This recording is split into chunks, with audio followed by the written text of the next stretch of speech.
एक सेकंड अंकिता, तुम कहाँ? बाइक पे बैठ रही हूँ। मेरी बाइक पे तुम क्यों बैठोगी? अरे हम लॉन्ग ड्राइव पे जा रहे हैं ना। हम दोनों नहीं, मैं अकेला। समझ में आया तुम्हें? क्या मतलब? मतलब यही कि जो तुमने उस नौकर के साथ सलूक किया ना, वही मैं तुम्हारे साथ करने वाला हूँ। वे साले नौकर, तुझे मैंने बोला था ना कि मेरे कपड़े धो के रखियो। कपड़े क्यों नहीं धोए मेरे? यार क्या है, रोज का ही हो गया तुम्हारा। नौकर को क्यों मारा है तू?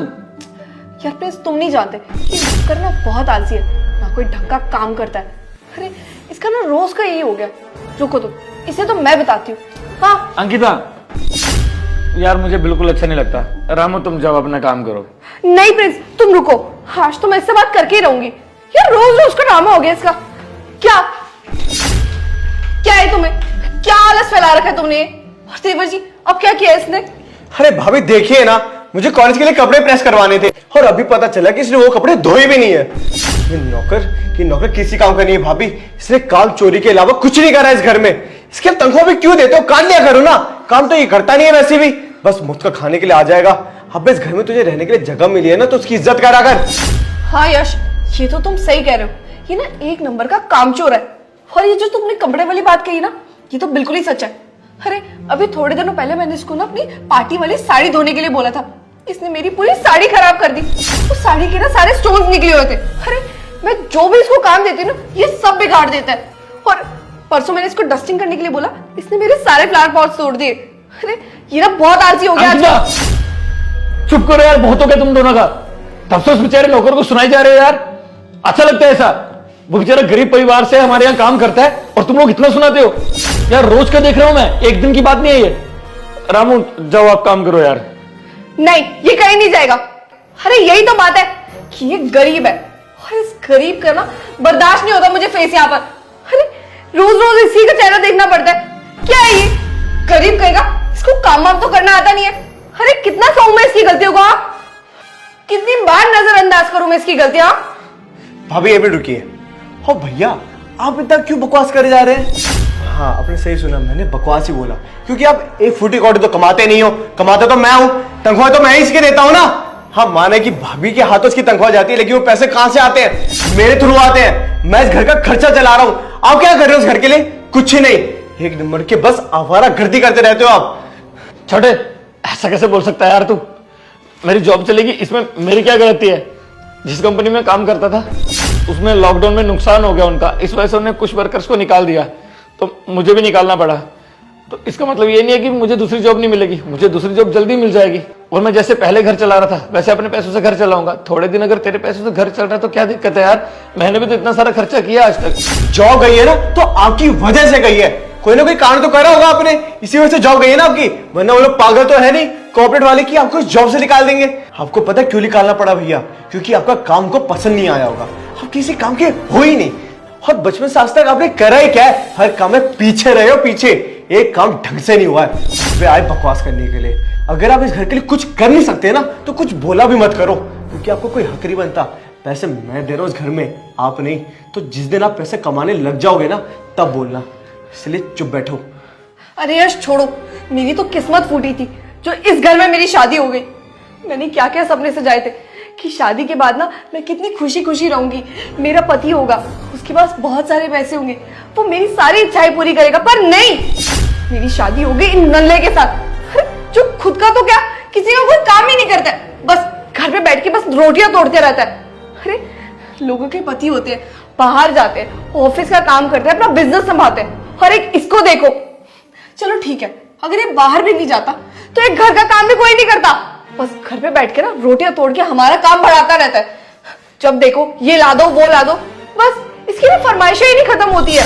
जब देखो ये कर दो वो कर दो, मुझे ये खाने को बना दो, आज ये नया कर दो। अरे यार मैं भी कितना ही सहूंगी? ना ये पैसे कमाता है ना किसी काम का है, और इसके फालतू के ना रौब मैं झेलती रहूं। अरे यार मैं भी कितना सहूं? मैंने क्या क्या सपने सजाए थे।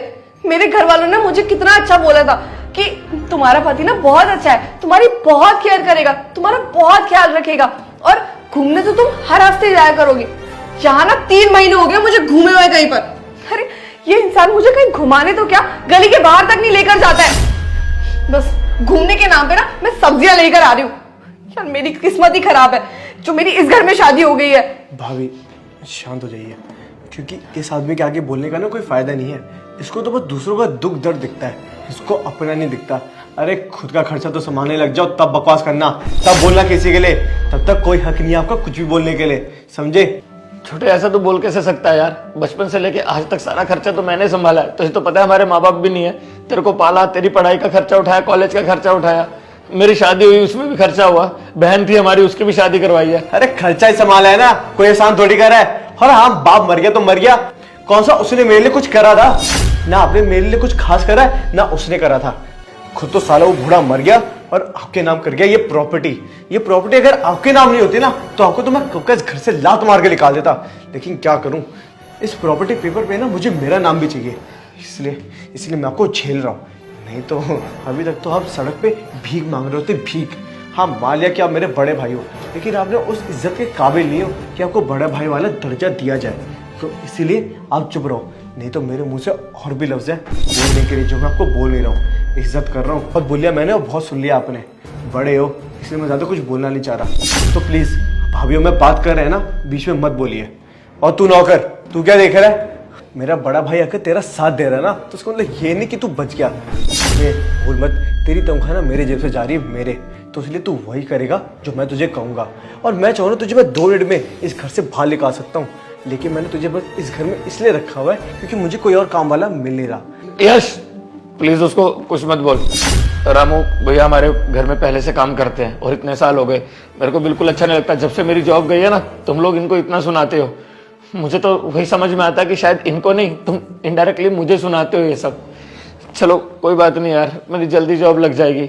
और अंकिता तुम इतना कुछ बोल गई, जब मैं कमाता था तब तो तुम बोलती थी कि हाँ तुम मेरे लिए इतना अच्छा कर रहे हो, ये कर रहे हो, तुम मुझे सबसे ज्यादा खुश रखते हो। मैं जब भी ऑफिस से घर आता था तुम मेरे लिए खाना बना के रखती थी, इतना ख्याल रखती थी। और आज इतना बदल गया सब कुछ, बस कुछ दिनों में जब से मेरी जॉब गई है। तुम लोग तो यार मुझे सुबह नाश्ता तक नहीं पूछते, इतना दुर्व्यवहार कर रहे हो मेरे साथ। यही तो बात है ना कि तुम मुझे खुश रखते थे, हो नहीं? अरे तुम हमारे घर के लिए करते ही क्या हो, और जैसा तुम हमें रखोगे वैसे ही तुम्हें मिलेगा ना। तुम कह रहे हो तुम्हें खाना नहीं पूछते, अरे सुबह का खाने की बात कर रहे हो, तुम्हें ना रात का खाना भी नहीं पूछना चाहिए, क्योंकि तुमने इस घर के लिए किया ही क्या है। वो तो शुक्र मनाओ तुम अपने भाई का, जो हम सबको पाल रहा है, हम सबके खर्चे उठा रहा है। तुम्हें पता है तुम्हारे भाई ने मुझे कितने नए कपड़े दिलाए हैं, कितना मेकअप का सामान दिलाया है। तुमसे अच्छा ना मैं इसी से शादी कर लेती, कम से कम खुश तो रहती। और एक तुम हो, तुम्हें देख के ना मुझे घिन चढ़ती अब कि मैंने किस इंसान से शादी कर ली। अरे मेरी किस्मत ही फूटी थी। और एक तरफ यश है, ये मेरा कितना ख्याल रखता है, मेरी हर छोटी से छोटी चीज का ख्याल रखता है। अरे सुबह ना मैं इयररिंग्स देख रही थी, मुझे बहुत पसंद आए थे, पर मैं यही सोच रही थी कि वो इयररिंग्स लूं कैसे। तब यश था, यश ने उसी टाइम वो इयररिंग्स ऑर्डर भी कर दी। अरे तुमसे ना मुझे छोटे छोटे खर्चे के लिए भी गिड़गिड़ाना पड़ता है कि मुझे बस करिए, इस बंदे की ना औकात ही नहीं है कि आप इससे बात करो। अरे इसको ना पता लगना चाहिए कि इसकी जगह क्या है इस घर में। आप ठहरी एक स्टैंडर्ड वाली लड़की, और ये का गरीब फटीचर साहब मेरा बड़ा भाई। यार प्लीज ये सब मत बोलो। और तुम्हें तो पता है मोहल्ले में सबसे ज्यादा इनकम मेरी थी, मैं 1 लाख रुपए महीना कमाता था, हमारे मोहल्ले में कोई नहीं था इतना कमाने वाला। और तब तो तुम बहुत बोलते थे कि भैया हमें तो आप पे गर्व है, आप इतना अच्छा कमाते हो और घर भी चला रहे हो। लेकिन अब जब से मैं नहीं कमा रहा हूं तब से आप ये सब सुनाते हो मुझे। यही तो बात है ना कि सबसे ज्यादा कमाते थे, हो नहीं, जिसके बलबूते पे तुम आज भी उड़ रहे हो।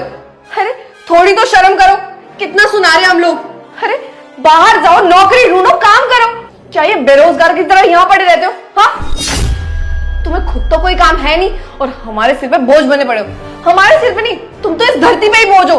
भाभी जी तुम्हें ना कैसे काम करेगा ये, क्योंकि ये तो चाहते हैं कि मेरे पैसों पे ऐश करे, हराम का खाए, हराम का पिए और हराम का सोए। बस इसको यही करना आता है। मेरा बाप इसके नाम प्रॉपर्टी ना गलत ही नाम करके चला गया, उस बुढ़े को तो अकल थी नहीं और साथ में इसको भी अकल नहीं है। अरे दोनों एक ही दिमाग के हैं, बेअकल कहीं के। अरे मेरे बड़े भाई, पता है औकात चाहिए होती है, औकात इस दुनिया में जीने के लिए, इस दुनिया में रहने के लिए, जो आपकी अब खत्म हो चुकी है। और क्या आप 1 लाख की ढौस दिखा रहे हो? 1 लाख रुपए आप कमाते थे ना कि कमाते हो, बहुत फर्क है इन दोनों बातों में। इसलिए बोल रहा हूँ आप हमारे सामने मत ही बोलिए तो ज्यादा अच्छा है आपके लिए। और तू नौकर ढंग से काम करियो, क्योंकि अगली बार से कोई भी गलती का मौका मिला मुझे, फिर देख कैसे मैं तुझे धक्के मार के इस घर से निकालता हूँ। हाँ भाभी जी, हम चलते हैं। कांग्रेचुलेशंस भैया, आपकी जॉब लग गई, सुनने में आया है। बहुत अच्छा लगा ये सुन के। थैंक यू भाई, थैंक यू अंकिता।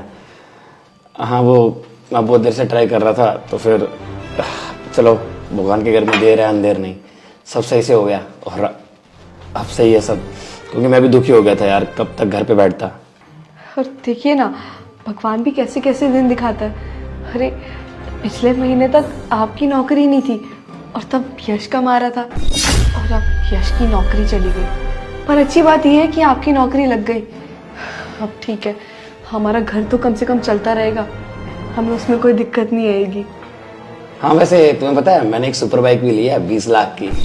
वाह, इतनी महंगी बाइक! भैया सैलरी कितनी है आपकी? एक्चुअली मैं जॉब नहीं कर रहा हूँ, मैंने तुम लोग को बताया नहीं। कुछ महीने से मेरा प्लान चल रहा था, जब से मेरी जॉब चली गई ना, तो मैंने सोचा कि एक स्टार्टअप करते हैं खुद का, तो मैंने एक बिजनेस स्टार्ट किया और भगवान की दया से बिजनेस बहुत अच्छा चल रहा है और प्रॉफिट भी अच्छा है। मैंने 20 लाख की बाइक लिया हायाबुसा। तो वो फोटो दिखाता हूँ, एक सेकंड। हाँ, वाह, ये कितनी प्यारी बाइक है। हम ना लॉन्ग ड्राइव पे चलेंगे। भैया ये बाइक तो बहुत मस्त लग रही है, बहुत औसम लग रही है। भैया ये बाइक आप मुझको भी दोगे ना चलाने के लिए? देख छोटे, मैं तुझे बाइक नहीं दूंगा चलाने के लिए, क्योंकि मैं चाहता हूँ तू अपनी मेहनत का पैसा कमाए और उससे बाइक चलाए। याद है तूने उस दिन क्या बोला था मुझे कि भैया आपकी अभी औकात नहीं है? और पता है वो छोटी छोटी बातें ना मुझे बहुत चुभी थी यार। मुझे लगा मेरी जॉब चली गई है, कोई दिक्कत नहीं है, क्योंकि जानबूझ के तो मैंने ऐसा करा नहीं था। शायद किस्मत में ही वो 2-4 महीने बुरे लिखे थे मेरी जिंदगी में। मैंने सोचा मेरा भाई कमा रहा है, कोई दिक्कत नहीं है मुझे, मैं तो आराम से घर पे बैठ सकता हूँ, अगला प्लान कर सकता हूँ। लेकिन मैं गलत था, क्योंकि मेरा भाई मुझे उल्टा इतना सुना रहा था। यश तू ये बात कैसे भूल गया कि बचपन से लेके मैंने तेरा इतना सारा खर्चा उठाया था, तेरी पढ़ाई से लेके हर कुछ तेरा मैंने संभाला था, और तू वो सब बोल के मुझे इतना सब सुनाने लगा। अब भैया वो सब क्यों आप बीच में ला रहे हो?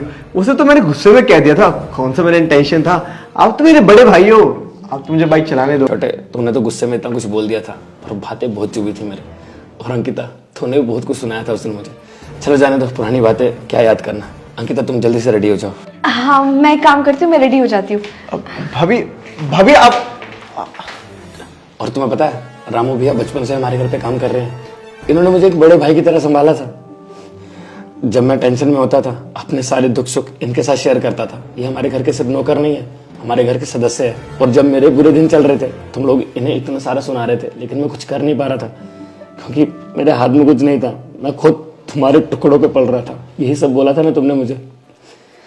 सॉरी रामू भैया, मुझे माफ कर देना। बस मेरी जॉब नहीं थी, उसके चक्कर में ये लोग आपको सुना रहे थे। चलिए कोई नहीं, अब तो वक्त के साथ सब सही हो चुका है। जिस दिन सुधर जाओगे ना, उस दिन मेरे घर आ जाना, एक्सेप्ट कर लूंगा। प्रिंसेस, तुम क्या बोल रहे हो? और यहाँ मैंने अंकिता से कहा कि जब तक तू सुधर नहीं जाती तब तक तू अपने मायके में रहेगी। बुरा वक्त भी बहुत अजीब है, जब भी आता है लोगों के असली चेहरे दिखा कर जाता है, और बाहर वालों से ज्यादा हमें नीचे दिखाने वाले अपने ही होते हैं।